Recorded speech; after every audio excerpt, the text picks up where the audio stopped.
This is the story of the most underappreciated machine in your kitchen, and why it will inevitably betray you.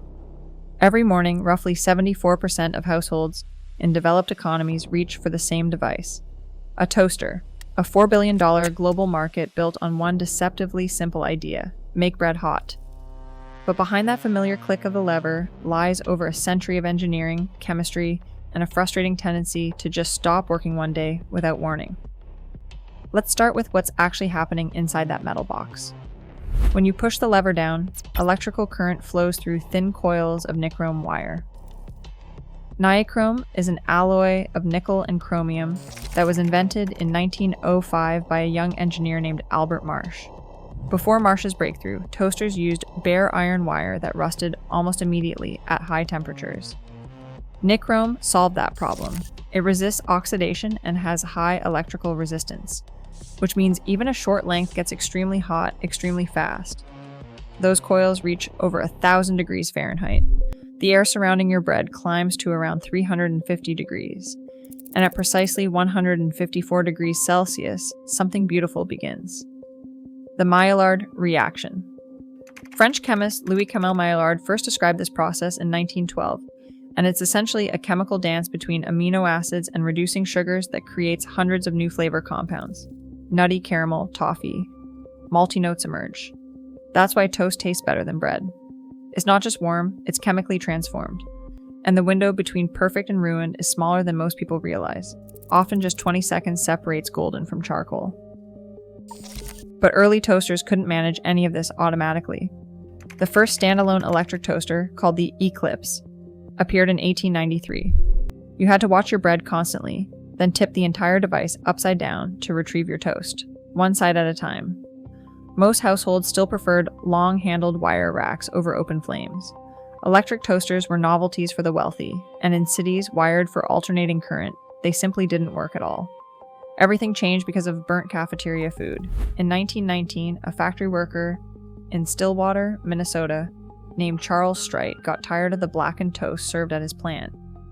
So he built a timer attached to a spring. When the timer finished, it cut the heat and ejected the bread. He patented the pop-up toaster in 1921, and by 1926 it reached consumers under the name Toastmaster, promising perfect toast every time, without watching, without turning, without burning. By 1930, over 1 million toasters were selling annually. By the 60s, they were everywhere. It's worth noting that sliced bread arrived commercially in 1928, just 2 years after the Toastmaster. The two technologies essentially co-evolved. Uniform slices meant consistent results. The toaster didn't just change breakfast, it helped define what bread itself was supposed to look like. So why did they suddenly stop working? The number one culprit is crumbs. Bread fragments accumulate in the base, obstructing the carriage, shorting heating elements, and blocking the latch mechanism. When crumbs build up around the thermal sensor, they cause the toaster to think it's overheating, shutting it off prematurely. Then there's carbonized contacts. The electrical contact near the lever develops carbon buildup from repeated arcing, often due to slight manufacturing misalignments that pass quality control. That carbon acts as an electrical insulator. Over time, current simply can't flow through anymore. The nichrome wire itself eventually fails too. Repeated thermal cycling means it expands and contracts thousands of times, creating microscopic fatigue until the wire snaps. And sometimes the lever won't stay down at all. One person nearly threw away a perfectly functional toaster before realizing it was unplugged. The lever needs power to engage the electromagnet. Yet the market keeps evolving. Smart toasters now represent 17% of global sales. Revolution Cooking's R180 features Insta-GLO technology, 38 bread presets, and Wi-Fi connectivity. It even displays the weather when idle. Whether you need to start toasting from another room is a question only you can answer. And the first internet-connected toaster? That happened in 1990 when John Romke wired one up at a trade show. The union nearly shut it down for violating food preparation rules. His response was simple: it was ridiculous. That's one reason we did it.